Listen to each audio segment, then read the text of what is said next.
আজি প্ৰায় মোৰ 9টামান বজাত 1000 ফলোৱাৰ্ছ কমপ্লিট হৈছে। যিসকলে মোক 1000 ফলোৱাৰ্ছ হোৱাত সহায় কৰিলে তেওঁলোকক মই বহুত ধন্যবাদ জনাইছোঁ, আৰু যিসকলে ফ'ল' কৰিছে তেওঁলোককো মই বহুত ধন্যবাদ জনাইছোঁ।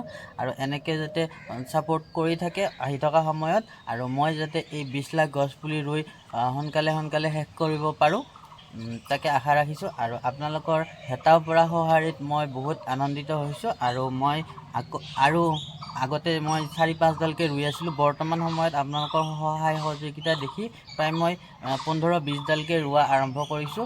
দিনত 30-40 ডালকৈ গছ ৰুব পৰা এটা ক্ষমতা আহক যাতে, তাৰে কামনা কৰিছোঁ।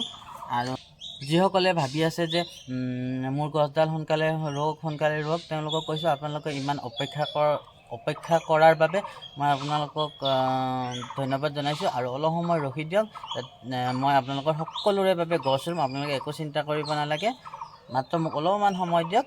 ধন্যবাদ।